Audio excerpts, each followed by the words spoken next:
Hello friends, मैं हूं Devendra Sahu. YouTube के इस चैनल डीके मैथ्स ट्यूटोरियल में आपका स्वागत है। आज हम लीनियर अलजेब्रा का फर्स्ट चैप्टर स्टार्ट करने वाले हैं, है ना। और ये लंबा सफ़र है कहना चाहिए। लीनियर अलजेब्रा जो है सबसे पहला जब चैप्टर कंप्लीट होगा तो हम ओडी को कंटिन्यू करेंगे, फिर ओडी का फर्स्ट चैप्टर कंप्लीट होने के बाद फिर इसका सेकंड चैप्टर पकड़ेंगे। मतलब एक तरह से कहें तो अल्टरनेट चलेगा दोनों जो है, ठीक है ना। इधर प्योर चलेगा, उधर अप्लाइड, ठीक है। अगर आप चैनल में नए हैं तो प्लीज़ सब्सक्राइब कर लीजिए, बेल आइकन प्रेस कर लीजिए ताकि नए वीडियोस की इन्फॉर्मेशन मिलता रहे और इस वीडियो को कंप्लीट देखिए। तो स्पेशली जो हम आज जो है फर्स्ट चैप्टर स्टार्ट कर रहे हैं, तो जो बेसिक कॉन्सेप्ट्स हैं लीनियर अलजेब्रा में सबसे पहला जो चैप्टर होता है वो वेक्टर स्पेस से रिलेटेड, है ना। तो वेक्टर स्पेस जो है क्या होता है, इनका डेफिनेशन क्या है, इनसे रिलेटेड एग्जाम्पल्स क्या हैं, इन पर विशेष हम बात करेंगे आज, ठीक है। तो सबसे पहले हम वेक्टर स्पेस का डेफिनेशन देख लेते हैं। वेक्टर स्पेस जिसे हिंदी में कहते हैं सदिश समष्टि करके, और वेक्टर स्पेस को लीनियर स्पेस के नाम से भी जाना जाता है, ठीक है। तो डेफिनेशन केयरफुली ऑब्जर्व कीजिए। ये जो डेफिनेशन है, कॉन्सेप्ट जितना भी अब बताया जाएगा, ठीक है, चाहे आप बीएससी के स्टूडेंट हो, एमएससी के स्टूडेंट हो या फिर नेट की स्टूडेंट हो, ठीक है ना, सभी के लिए बेनिफिशियल तो है ही, है ना। तो क्या, let V be any non empty set of which elements are called vectors and let F plus dot be any field of which elements are called scalars, ठीक है। इतने लाइन को पहले अच्छे से फोकस कीजिए। क्या बताया गया कि let V be any non empty set, V कोई नॉन एम्प्टी सेट है ना, of which elements are called vectors, जिनके एलिमेंट्स को हम वेक्टर्स कहते हैं, ठीक है। पहले चीज़ बता दिया। दूसरा चीज़, F plus dot be any field and of which elements are called scalars. और ये जो है एक फील्ड है, फील्ड के बारे में आप अच्छे से जानते हैं क्योंकि हमने रिंग थ्योरी में, फील्ड थ्योरी में पूरा कॉन्सेप्ट देख चुके हैं, ठीक है ना। तो ये आपका फील्ड है और फील्ड के एलिमेंट्स को किस तरह से कंसीडर किया गया, स्केलर्स के तौर पे कंसीडर किया गया ना, ध्यान रखिए, ठीक है। दो चीज़ क्लियर हुई। पहला चीज़, वी नॉन एम्प्टी सेट है, इनके एलिमेंट्स को वेक्टर्स कहा गया। दूसरा चीज़, एफ जो है फील्ड है, जिनके एलिमेंट्स को स्केलर्स कहा गया। ओके, इतना होने के बाद देखिए, suppose star and has be two operations defined on V as, तो देखिए star from V cross V to V define है and known as internal composition, okay. Has from F cross V to V, ठीक है ना, and called external composition. याद रखिए, star और has दोनों ऑपरेशंस हैं, लेकिन दोनों ऑपरेशंस डिफाइन अलग अलग तरीके से हैं। पहला जो है स्टार, ये आपका V cross V to define है, यानी वी के एलिमेंट आप टैग करते हो और ऑपरेट करते हो तो वी में ही जा रहा है ना। ये इंटरनली आप वी के एलिमेंट को टैग कर रहे हो, इसलिए वी में ही जा रहा है, इसलिए इसको इंटरनल कंपोजिशन कहा गया। और एक्चुअल में ये स्टार है क्या है, आपका binary operation on V. But has को ध्यान से देखिए, हैज़ आप एलिमेंट जो है एफ से ले रहे हो और वी से ले रहे हो, तो एफ जो है आप बाहर का एलिमेंट है, बाहर के एलिमेंट को आप वी के साथ ऑपरेट कर तो फिर से वी में जाता है, तो एक्सटर्नली कंपोजिट हो रहा है, तो एक्सटर्नल कंपोजिशन कहा गया, ठीक है ना। तो ध्यान रखिए इस बात को कि हैज़ जो है आपका बाइनरी ऑपरेशन नहीं है, क्योंकि बाइनरी ऑपरेशन के डेफिनेशन इस तरह से होता है ना। एलिमेंट भी वहीं से टैग करना है और ऑपरेट होकर उसी में जाना चाहिए। तो star from V cross V to V internal composition, binary operation है, ये ओनली ऑपरेशन है but not binary operation. Has from F cross V to V, ये क्या है आपका ओनली एक्सटर्नल कंपोजिशन। क्लियर है। आप वी के ही एलिमेंट को ले रहे हो, याद रखिए, है ना। ये जो इंटरनल कंपोजिशन है, ठीक है, यहाँ से जो एलिमेंट है ना जो मिलता है, इसको वेक्टर एडिशन भी कहा जाता है। याद रखिए, यहाँ से दो एलिमेंट लिए ऑपरेट किए, उसको वेक्टर एडिशन या एडिशन ऑफ वेक्टर्स भी कहा जाता है, क्योंकि इनके एलिमेंट्स को वेक्टर कहा गया, उनको ऑपरेट कर रहे हो, है ना, तो उसको क्या बोलते हैं, एडिशन ऑफ वेक्टर्स, ठीक है। आप फील्ड से एलिमेंट ले रहे हो, बाहर से एलिमेंट ले रहे हो, है ना, और जो एफ का एलिमेंट हो स्केलर है, वी के एलिमेंट के साथ मल्टीपल होगा तो इसको स्केलर मल्टीपल भी कहा जाता है, स्केलर मल्टीप्लिकेशन। क्लियर है। तो वेक्टर एडिशन, स्केलर मल्टीप्लिकेशन, या इंटरनल कंपोजिशन, एक्सटर्नल कंपोजिशन, इतना समझ आया, ठीक है। दो चीज़ें क्लियर हो गई। इसको इस कई जो राइटर्स हैं इसको प्लस और डॉट करके शो करते हैं, बट इन दोनों से कन्फ्यूजन ना होकर के मैंने इसको अलग अलग सेपरेटली लिख दिया है, ठीक है ना। Then a system V star F plus dot has is set to be vector space और लीनियर स्पेस, ठीक है। या फिर मैं कह सकता हूँ V is set to be vector space over field F if, first point है, V star is an abelian group. Second, for every alpha beta belongs to and for every AB belongs to F. First, A has alpha star beta equals to A has alpha star A has beta. A plus B has alpha equals to A has alpha star B has alpha. A dot B has alpha equals to A has, है ना, B has alpha. And 1 has alpha equals to alpha and 1 is unity of field F. Okay, ठीक है। समझ आ रही बात, clear हो रही है कि हैज़ और स्टार में कन्फ्यूजन हो रहा है। कन्फ्यूजन नहीं होना है ना, क्योंकि कन्फ्यूजन ना हो इसलिए स्टार हैज़ दिया गया है, ठीक है। ध्यान से समझिए, यहाँ पर क्या बताया गया, a system V star F plus dot has, ये आपका सिस्टम है, ठीक है ना। इसमें खास बात क्या है, स्टार इनका बाइनरी ऑपरेशन है, परफेक्ट, प्लस और डॉट एफ का बाइनरी ऑपरेशन है, इतना क्लियर। और हैज़ जो है इन दोनों के एलिमेंट्स को कंबाइन करने के लिए यूज़ हो रहा है। तो हैज़ जो है एक तरह से मैं कह सकता हूँ दोनों है ना को कंबाइन करने वाला ऑपरेशन हुआ, ठीक है। इसलिए मैंने दिस कॉमा हैज़ लिखा है, परफेक्ट है। जैसे ये लिखा है इसका मतलब ये इसमें यूज़ होता है, ये इस पे यूज़ होता है, ये लिखा मतलब दोनों को मिलाकर यूज़ हो रहा है ये, ठीक है ना। तो ये एक तरह से आप देख सकते हैं ये जो सिस्टम है, इस सिस्टम की विशेषता ये है कि दोनों के एलिमेंट्स को कंबाइन किया जा रहा है एक तरह से, ठीक है, स्केलर मल्टीपल के व्यू से। ओके, तो खास बात है कि ये जो है वेक्टर स्पेस या फिर लीनियर स्पेस कहलाएगा। कंडीशन ये है कि ये सबसे पहला चीज़ प्रॉपर्टी कि वी स्टार जो है वो एक अबेलियन ग्रुप हो, ठीक है ना। यानी ये वी जो है इस स्टार के रिस्पेक्ट में अबेलियन ग्रुप बना देना चाहिए। दैट इज क्या अबेलियन ग्रुप का मतलब क्या हुआ, सबसे पहले तो स्टार इस पर बाइनरी ऑप्शन तो क्लोज्ड हो गई, तो closure, associative, existence of identity, existence of inverse और कम्यूटेटिव प्रॉपर्टी, ये सब के सब स्टार के साथ ये होल्ड कर रहा है। ये तो क्लियर है। इसका मतलब जो वेक्टर्स हैं है ना एडिशन आप कह सकते हो, या स्टार के रिस्पेक्ट में जो 5 प्रॉपर्टी मैंने कहा पूरा होल्ड होगा, यानी इनके पास खुद की अपनी आइडेंटिटी होगी स्टार के रिस्पेक्ट में। ये भी आपको पता होना चाहिए। इतना क्लियर हो गया वी स्टार अबेलियन ग्रुप। दूसरा चीज़, आप वी से जो भी आप एलिमेंट्स लेते हो, यानी जो भी आप वेक्टर्स लेते हो, और फील्ड से जो भी आप स्केलर्स लेते हो, उन्हें जो भी आप वेक्टर्स लें, जो भी स्केलर्स लें, उनके बीच में कंडीशन होल्ड होना चाहिए। ये जो फर्स्ट सेकंड है एक्चुअल में डिस्ट्रीब्यूशन लॉ ही तो है। अच्छे से गौर करें तो डिस्ट्रीब्यूशन लॉ ही तो है। अब भाई अल्फा बीटा इनके एलिमेंट है तो ये ऑपरेशन हुआ।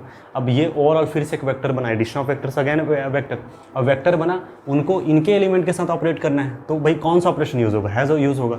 तो जब यूज़ होता है तो खास बात है कि दोनों अलग अलग बट जाता है। तो ए हैज़ अल्फ़ा और ए हैज़ बीटा करके, और स्टार क्यों, क्योंकि ये दोनों वेक्टर्स कन्वर्ट हो चुके हैं, इसलिए बीच में कौन सा ऑपरेशन लगा, स्टार, तो डिस्ट्रीब्यूट हो रहा है। ओके, इसी तरह से ए प्लस बी, ए और बी के बीच में है ना प्लस ऑपरेशन लग रहा है, प्लस इनके पास है ना भाई वो ऑपरेशन लगा। अब ये ओवरऑल एक स्केलर है ना, ये वेक्टर है, तो इनके बीच में हैज़ लगेगा, हैज़, ठीक है ना। ओके, तो A has alpha, okay, A has alpha और बी हैज़ अल्फ़ा, ये दोनों वेक्टर्स हैं इसलिए बीच में स्टार लगा फिर से, ठीक है ना। ए डॉट बी, ठीक है, और हैज़ अल्फ़ा। अब क्या ये स्केलर है, ये आपका वेक्टर है। अब ए और ये आपका वेक्टर है इसलिए बीच में हैज़ फिर से। क्लियर है, तो कॉन्सेप्ट क्लियर हो रहा होगा। मैं इसको, और याद रखना 1 क्या स्केलर है और ये वेक्टर इसलिए फिर से इसमें हैज़, तो इसको मैं प्लस डॉट करके भी मैं शो कर देता हूँ एक बार ताकि कन्फ्यूज़न ना हो, ठीक है, ये है ना। तो यहाँ पर फिर क्या होगा, जस्ट डेफिनेशन को आप इस तरह से आप चेंज करके लिख सकते हो। इससे जो आपको कंसेप्ट भी समझ आ जाएगा कि क्या लिखा गया एक्चुअल में। Okay, A dot alpha plus A dot beta, ठीक है, ए प्लस बी डॉट अल्फ़ा, ए अल्फ़ा प्लस बी अल्फ़ा। आपने देखे होंगे बुक में इस तरह से लिखा रहता है ना। लेकिन मैंने यहाँ पर ऐसा बताने का रीज़न यही था कि कौन सा प्लस किसका है, कौन सा प्लस किसका है ना, और कौन सा डॉट किसका है, कौन सा डॉट किसका है, वो कन्फ्यूजन न होकर के मैंने वो लिखा था स्टार हैज़, ठीक है, बट फिर भी मैंने ऐसा लिख दिया, ठीक है। तो समझ लीजिए A dot alpha plus beta equal to A dot alpha plus A dot beta, A plus B dot alpha, A dot alpha plus है ना B dot alpha, A B dot alpha, तो A B dot alpha 1 dot alpha equal alpha. अब तो clear हो गया होगा। तो finally vector space या लीनियर स्पेस क्या बताना चाहता है ना, ये भी अपने आप में एक सिस्टम है, एल्जेब्राइक सिस्टम है, ये भी अपने आप में एक एल्जेब्राइक सिस्टम है। तो दो एल्जेब्राइक सिस्टम को है ना एक सिंगल सिस्टम में कन्वर्ट करना, ठीक है, ये वेक्टर स्पेस की विशेषता हुई है ना। और किसी एक ऑपरेशन के रिस्पेक्ट में हम इसको क्या कर रहे हैं, दोनों ऑपरेशन को सिंगल एंटाइटी में, दोनों सिस्टम को सिंगल एंटाइटी में कन्वर्ट कर रहे हैं, ये वेक्टर स्पेस की विशेषता होती है। क्लियर है, इन दोनों सिस्टम को एक सिस्टम में कन्वर्ट करना, ये वेक्टर स्पेस की विशेषता हुई, ये पूरे प्रॉपर्टी को होल्ड करता तब कहा जाता है, ठीक है। अब इनसे रिलेटेड एग्जाम्पल्स देख लेते हैं। एग्जाम्पल से पहले ये दो नोट अच्छे से नोट कर लीजिए। फर्स्ट है अ vector space over real field is called real vector space, and a vector space over complex field is called complex vector space, ठीक है ना। रियल फील्ड मतलब field of real numbers, complex field मतलब field of complex numbers. कोई भी vector space याद रखिए है ना, जो फील्ड लेते हैं वो अगर किस फील्ड पर, आर पर अगर डिफाइन है, ठीक है, that is V is vector space over field R, then समझ लीजिए this vector space is called क्या है ना, रियल वेक्टर स्पेस। इसी तरह से a vector space over field C is called है ना क्या, कॉम्प्लेक्स वेक्टर स्पेस। तो कभी भी अगर आपको रियल वेक्टर स्पेस या रियल लीनियर स्पेस करके लिखा हुआ दिखे तो समझ लीजिए वो V ओवर R होगा, ठीक है ना, मतलब उसका जो फील्ड होगा वो R होगा। इसी तरह से अगर कभी भी कॉम्प्लेक्स वेक्टर स्पेस लिखा दिखे तो समझ लीजिए वो क्या होगा, V ओवर C होगा, यानी कि जो फील्ड होगा उस पर वो क्या होगा, कॉम्प्लेक्स फील्ड होगा। क्लियर है, तो दोनों नोट अच्छे से नोट कर लीजिए। अब एग्जाम्पल्स देख लेते हैं। एग्जाम्पल्स देखिए, first point V over F equals to C over R है ना, ठीक है, C ओवर R याद रखिए, ये वेक्टर स्पेस होता है ओवर फील्ड आर, ठीक है ना। तो वेक्टर स्पेस होता क्यों है, रीज़न क्या है, तो डेफिनेशन फॉलो करना चाहिए, है ना। मैं बता दूं ये जो सी है आपका, है ना, ये आपका क्या है, सेट ऑफ कॉम्प्लेक्स नंबर्स, ये सेट ऑफ रियल नंबर्स है। सी के एलिमेंट्स को वेक्टर कंसीडर किया गया है, आर के एलिमेंट्स को स्केलर कंसीडर किया गया है, और जो सी ओवर आर है वेक्टर स्पेस फॉर्म कर देता है मैंने फील्ड आर पर, ठीक है ना। तो सबसे पहले चीज़ इनके जो है ना सी पर जो है ना, सबसे पहले प्रॉपर्टी क्या, सी प्लस अबेलियन ग्रुप होना चाहिए, ठीक है। यहाँ पर आप ऐसे भी समझ सकते हो, प्लस फ्रॉम है ना वी क्रॉस वी, यानी कि सी क्रॉस सी टू सी, ये क्या होना चाहिए, इंटरनल कंपोजिशन होना चाहिए। ऑब्वियस सी बात है, बाइनरी ऑपरेशन है तो इंटरनल कंपोजिशन तो हो ही गया। दूसरा चीज़ हैज़ फ्रॉम, ठीक है, आर क्रॉस सी टू सी, ठीक है ना, ये एक्सटर्नल कंपोजिशन होना चाहिए, और होगा ही होगा, है ना। आप फील्ड आर से एलिमेंट को आप सी के एलिमेंट के साथ मल्टीपल कर रहे हो, तो ये क्या हुआ, स्केलर मल्टीप्लिकेशन, ठीक है ना। लेकिन खास बात है कि स्केलर मल्टीपल होने के बाद जो एलिमेंट मिलेगा फिर से सी में जाना चाहिए, जा रहा है बिल्कुल। इसका मतलब प्लस और डॉट हम इस तरह से डिफाइन कर पा रहे हैं, है ना। दो अलग अलग स्टार और हैज़ जो लिखा गया था ना, वो ऑपरेशन डिफाइन कर पा रहे हैं, पहली चीज़ यही थी ना। उसके बाद फर्स्ट है ना वो ये है, प्लस के रिस्पेक्ट में अबेलियन ग्रुप बनाता ही है C plus. Second point, distribution laws जितने भी हैं, for every alpha beta belongs to C and for every A B belongs to R, इनके एलिमेंट्स वेक्टर्स, इनके एलिमेंट स्केलर्स, ठीक है ना, उनको लेते हुए प्रॉपर्टी होल्ड होना चाहिए।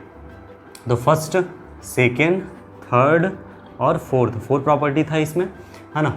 डिस्ट्रीब्यूशन लॉज में आप देखेंगे सबसे पहले था, है ना, ए डॉट अल्फ़ा प्लस बीटा, फिर था ए प्लस बी डॉट अल्फ़ा, फिर था ए डॉट बी अल्फ़ा, है ना, और आपका, या फिर इसको जैसे भी करके लिखें तो ये क्या होगा, और वन डॉट अल्फ़ा, ठीक है, ए बी, है ना, डॉट अल्फ़ा, है ना, और क्या होगा आपका ए अल्फ़ा प्लस बी अल्फ़ा, ये होगा ए अल्फ़ा, यहाँ डॉट शो कर सकते हैं, कोई दिक्कत नहीं, ए अल्फ़ा प्लस ए बीटा। तो ये पूरा डिस्ट्रीब्यूशन लॉ कोई शक की बात नहीं, होल्ड करेगा ही करेगा। अल्फा बीटा सी से आ रहा है, ए बी जो है आर से आ रहा है, और ये होल्ड करेगा ही, ऑब्वियस सी बात है, ठीक है। तो फाइनली ओवरऑल मिलाकर हम कह सकते हैं सी और आर इज वेक्टर स्पेस, ठीक है।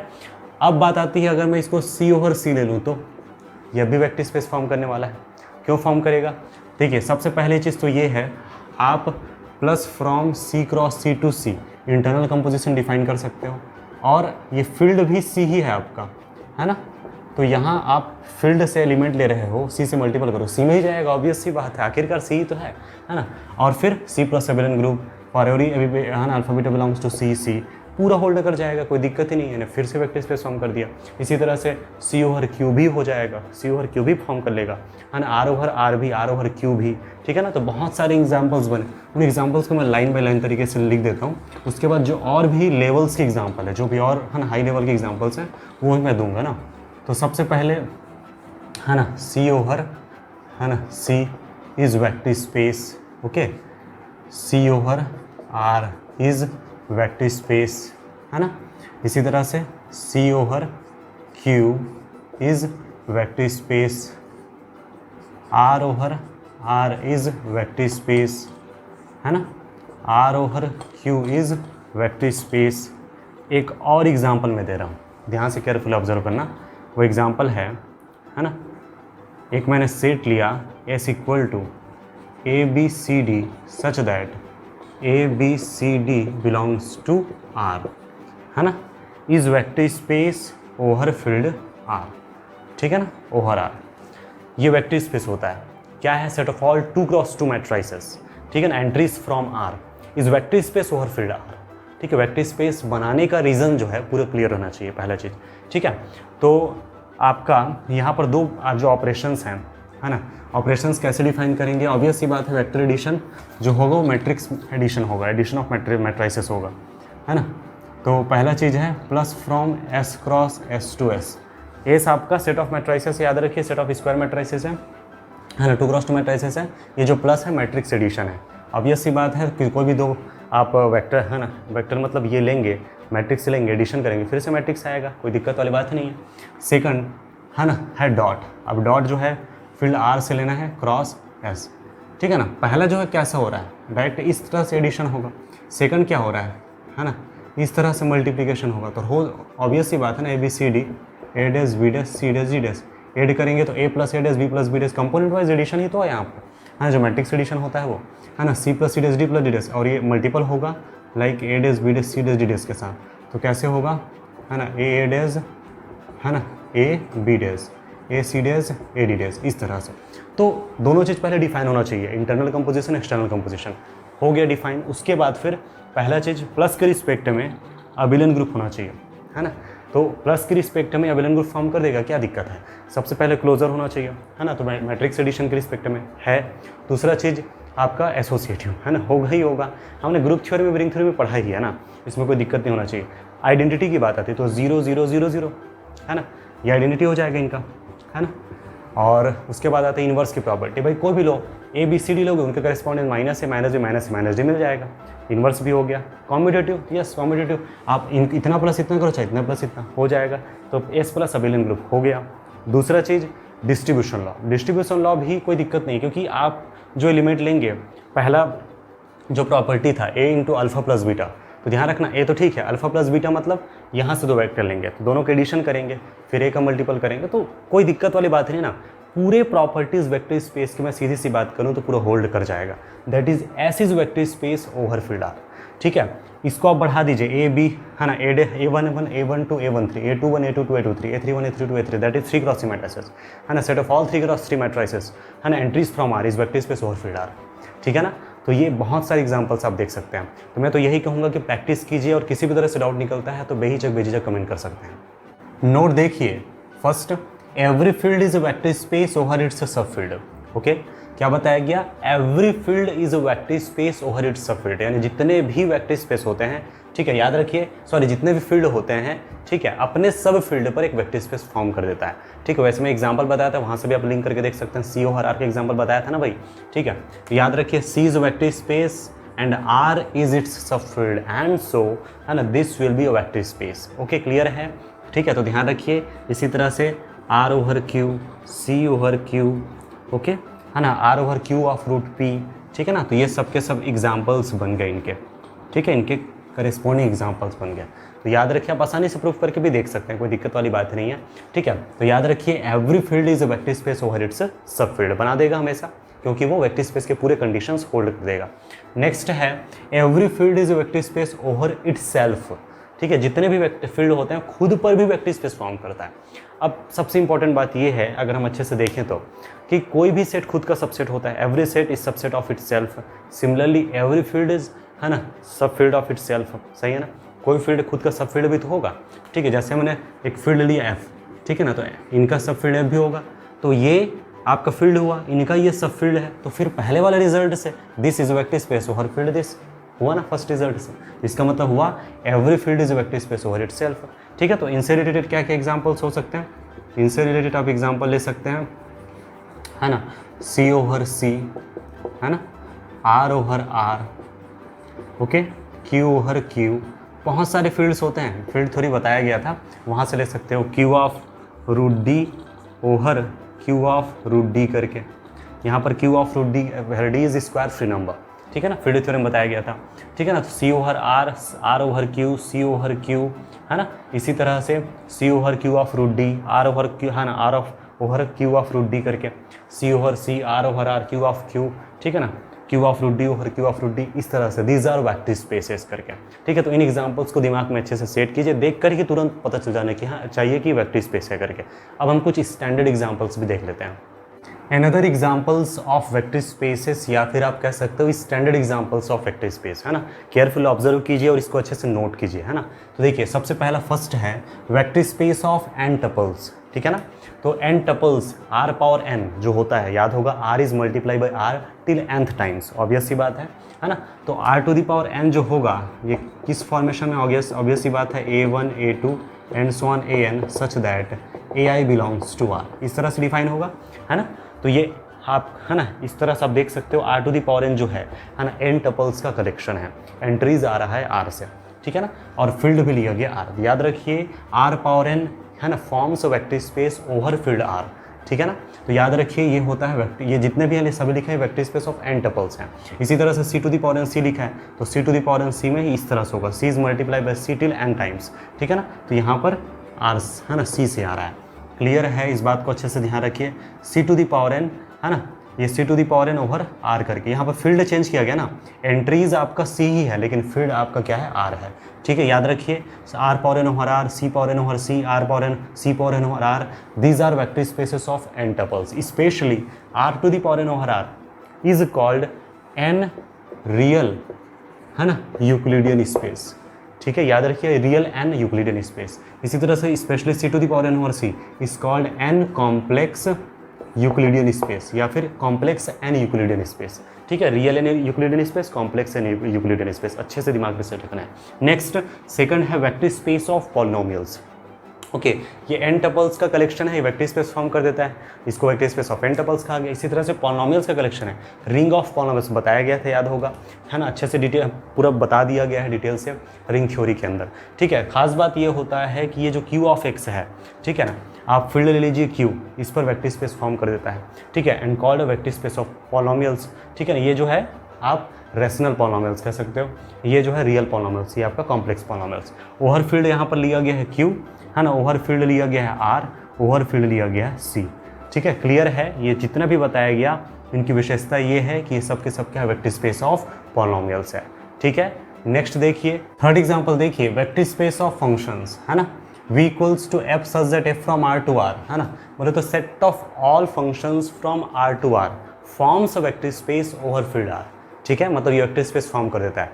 अच्छा, यहाँ पर ऑपरेशंस आप समझ लीजिए, ऑपरेशन यहाँ पर जो होगा, आप फंक्शंस लिए हैं, ठीक है ना, तो usual addition and multiplication of functions. ठीक है, याद रखिए इस बात को अच्छे से ध्यान रखना है ना, मतलब एडिशन ऑफ फंक्शंस जो होगा वो एडिशन ऑफ वेक्टर्स हुआ, और जो स्केलर आप लेंगे फील्ड r से लेंगे और उनका मल्टीप्लिकेशन होगा, है ना, जो वेक्टर स्पेस है उनके एलिमेंट के साथ, तो सिंपल मल्टीप्लिकेशन वहाँ पर। ठीक है, तो बेसिकली समझ गए आप, वेक्टर स्पेस की प्रॉपर्टी होल्ड करता है, इसलिए ये वेक्टर स्पेस फील्ड आर का। इसी तरीके से, है ना, f to the power s करके लिखा गया सिंबल है, इसको इस तरह से भी शो किया जाता है। दिस इज वेक्टर स्पेस है क्या, ये भी जो है सेट ऑफ फंक्शंस ही है, from s to any field f हो सकता है कोई फील्ड f, यानी कि q r c ऐसे कोई फील्ड हो सकता है। ठीक है ना, s जो है आपका कोई नॉन एम्प्टी सेट होगा, आर का कोई सबसेट होगा, है ना, वहाँ से आप इस पे मैप करते जाए, जितने भी फंक्शंस होंगे उनका जो कलेक्शन होगा इसी फील्ड f पर क्या फॉर्म कर देगा, vector space. That is this is vector space over field this, f to the power s करके सिंबॉलिकली से शो किया जाता है। ठीक है, जितने भी उनको स्टैंडर्डली भी आपको याद रखना है अच्छे से ना। ठीक है, अब नेक्स्ट है v इक्वल टू, ये स्ट्रक्चर से समझ लीजिए अच्छे से, क्या है, f is such that f from r to r such that f of x equal to a plus x a belongs to r, क्या है, ये भी सेट ऑफ फंक्शंस ही है। ठीक है ना, सेट ऑफ फंक्शंस है, और इस तरह से हम defined by F A of X equal two plus, मतलब एफ ए ऑफ एक्स जो है किस तरह से डिफाइन होता है, ए प्लस एक्स के तौर पे डिफाइन होता है। डेफिनेशन जो है इस तरह से देगा, फंक्शंस का कलेक्शन है और ऑफ विच, है ना, डिफाइंड बाई दिस, मतलब जितने भी फंक्शंस होंगे, है ना, वो आर टू आर में डिफाइन होगा, और स्पेशली इस तरह से डिफाइन होना चाहिए जहाँ पर ए कोई फिक्स नंबर है, आर से लिया गया। डन। ठीक है, अब इनके ऑपरेशंस स्टार और हैज़ में बता देता हूँ। स्टार जो होगा, है ना, एडिशन ऑपरेशन है। ठीक है, स्टार किस तरह से डिफाइन है, F A star F B of X equal to, तो F A plus B of A, ये जो है इस तरह से ट्रीट करता है, और डेफिनेशन जो भी फंक्शन लिया गया वो इस फॉर्म में हो जाएगा फिर। क्लियर। नेक्स्ट, है ना, अल्फा, मतलब मेन ये है, ये मेन है, ये दोनों मेन है, ये तो इस डेफिनेशन से हो रहा है। मेन ये है कि आप यहाँ से जो फंक्शंस लेते हो वो इस तरह से ऑपरेट होता है, F A star F B मतलब एफ ए प्लस बी, है ना, अल्फा स्केलर लिए, यहाँ से मल्टीप्लिकेशन हुआ तो अल्फा हैज़ एफ ए, तो ये एफ अल्फा डॉट ए के फॉर्म में डिफाइन होता है। क्लियर है, तो ये जो है वेक्टर स्पेस ऑफ फंक्शंस है। इसी तरह से आप जो आर टू आर लिए ना, R to R continuous function करके लिखिए, है ना, set of all functions from R to R continuous, वो भी क्या बना देगा, वेक्टर स्पेस बना देगा फील्ड आर पर। ठीक है, तो ऐसे बहुत सारे एग्जांपल्स मिलेंगे आगे जब हम सब स्पेस कॉन्सेप्ट पढ़ेंगे ना, वहाँ पर भी बहुत सारे एग्जांपल्स मिलेंगे जहाँ से आप लिंक कर सकते हो। ठीक है, नेक्स्ट फोर्थ एग्जांपल देखिए, वेक्टर स्पेस ऑफ सीक्वेंसेस। ठीक है, फर्स्ट देखिए, F to the power N, ये एक सिंबल है ना, क्या है, N such that N is sequence on F where F is any field like Q R C, ऐसे कोई भी समझ सकते हो। तो उस पर जितने भी सीक्वेंसेस होंगे उनका जो कलेक्शन होगा वो इसी फील्ड एफ पर वेक्टर स्पेस फॉर्म कर देगा। ठीक है, सबसे इंटरेस्टिंग फैक्ट ये है। एलिमेंट ध्यान रखें, इनके जो वेक्टर है वो सीक्वेंस के फॉर्म में है। ठीक है ना, वेक्टर्स चेंज होता गया है ना, पहले सबसे स्टार्टिंग में एग्जांपल दिया गया तो सिंपल था वेक्टर, जो है वेक्टर सीधा एलिमेंट के तौर पे था। उसके बाद एन टपल में दिया था तो जो वेक्टर्स है वो एन टपल के फॉर्म में था। इसी तरह से जब आप लिए फंक्शन से तो वेक्टर जो फंक्शन के तौर पे था, यहाँ पर वेक्टर जो है सीक्वेंस के तौर पे है। है ना, क्लियर है। ये नेक्स्ट एग्जांपल इसी का पर्टिकुलर फॉर्म कह सकते हो, N such that N is real sequence over field F equals to R, है ना। ये आपका क्या है ना, vector space of sequence of real numbers आप कह सकते हो, है ना। ये vector space of sequence of bounded real sequences कह सकते हो, ओवर फील्ड आर ही है ना, ठीक है। ये आपका जो है ऑस्किलेट फाइनाइट सीक्वेंस का भी बना सकते हो, ये सभी जो है वेक्टर स्पेस फॉर्म करते हैं, क्लियर है। तो मैं ये उम्मीद करता हूँ कि जितना भी बताया गया उन सबको आप दिमाग में सेट किए हैं, अच्छे से नोट कीजिए। जब हम सब स्पेस का कॉन्सेप्ट पढ़ेंगे तो और भी बहुत सारे एग्जांपल्स निकल के सामने आएंगे, ठीक है। और यहाँ से हम चैप्टर स्टार्ट कर दिए हैं तो हम कंटिन्यू करेंगे, ठीक है। और किसी भी तरह से डाउट निकल के सामने आता है तो बेझिझक आप कमेंट कर सकते हैं, ठीक है। तो फिलहाल आज के लिए इतना ही। Thank you for watching this video.